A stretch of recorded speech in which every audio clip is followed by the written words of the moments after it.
beings are born free and equal in dignity and rights. हर इंसान पैदा होते से ही उसे मानव अधिकार है। ना कोई ऊंचा है ना कोई नीचा है, ना किसी ने किसी को अधिकार दिया है, ना किसी से कोई अधिकार छीन सकता है। हम मानव करके पैदा हुए, इसलिए हमें मानव अधिकार है और मानव अधिकार गारंटीड होंगे, इस बात को समझने की जरूरत है। तो इसलिए हमें कुछ काम देश में करना पड़ेगा। क्या करना पड़ेगा? मैं मोटी मोटी बातें आपको बताता हूं। हमारा आंदोलन हेडलेस नहीं होना चाहिए, हमारा आंदोलन विथ हेड होना चाहिए। इसलिए जो लोग मोर्चे निकाल रहे हैं, मोर्चे निकालो, मैं उसके खिलाफ नहीं हूं, लेकिन कृपा करके बगैर एजेंडे के मोर्चे मत निकालो। अगर आप 10 लाख लोग आ रहे हैं या 10,000 आ रहे हैं, इसको इंपॉर्टेंस नहीं है। डेमोक्रेसी, रिपीट कर रहा हूं, संख्या बल से नहीं चलती है। डेमोक्रेसी संख्या बल से नहीं चलती है, डेमोक्रेसी सिद्धांत से चलती है। डेमोक्रेसी संख्या बल से नहीं चलती है, डेमोक्रेसी सिद्धांत से चलती है। Human rights, democracy, rule of law. Human rights, democracy, rule of law. अब ये दुनिया का ऑर्डर है। डेमोक्रेसी एमपी के ऊपर नहीं चलती।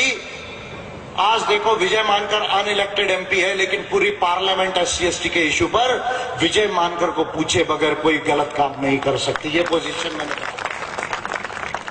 I am not a member parliament, लेकिन पूरे 750 मेंबर पार्लियामेंट SC/ST के इश्यू पर बगैर विजय मानकर को पूछे आज कोई गलत काम नहीं कर सकते, with due respect to the parliament, with due respect to the parliament. और इसलिए मैं SC/ST के लोगों को कह रहा हूं, डरना छोड़ दो। अभी आपका इस देश में कोई बाल विवाह का नहीं कर सकता।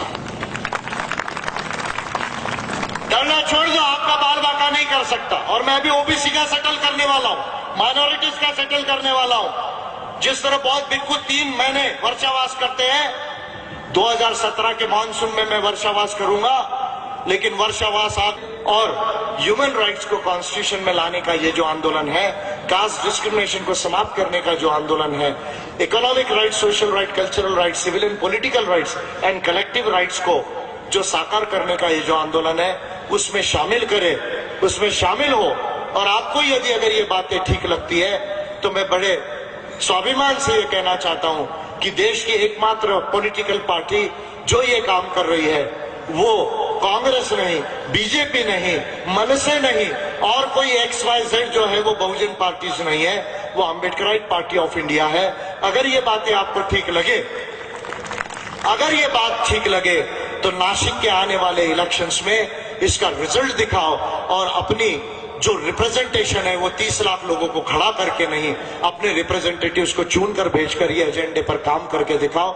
ऐसी अपील करते हुए अपनी बात को यही समाप्त करना चाहूंगा। Long live the constitution, long live the people of India, long live the constitution, long live the people of India, long live the human rights, long live the people of the world. जाते जाते मैं इतना कहूंगा, जो लोग सोचते हैं कि हम जाति के आधार पर रूल कर सकते हैं, मानव अधिकारों को, मूलभूत अधिकारों को हम ट्रैम्पल कर सकते, वायलेट कर सकते हैं, वो काली टोपी वाले लोगों को और उनके साथ वाले लोगों को ये कह के जाना चाहता हूं कि अब आपको मैं इस देश में एक एक वोट के लिए, अब मैं आपको इस देश में एक एक वोट के लिए, एक एक नोट के लिए और एक एक मंत्र के लिए तरसाऊंगा, एक एक मंत्र के लिए तरसाऊंगा। इस बात को आप ध्यान में रखिए, ये मैं आप लोगों को बताकर जाना चाहता हूं।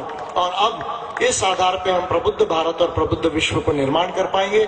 इस अम्बेडकरिज्म के आधार के, इस अम्बेडकरिज्म के आधार पर मानवतावादी लोकतांत्रिक समाज और मानव अधिकार, मूलभूत अधिकार और प्रबुद्ध राष्ट्र और प्रबुद्ध विश्व बनाने के इस आंदोलन में अम्बेडकराइट पार्टी ऑफ इंडिया में आप शामिल हुए। जय भीम, जय फुले, जय प्रबुद्ध भारत, जय प्रबुद्ध विश्व।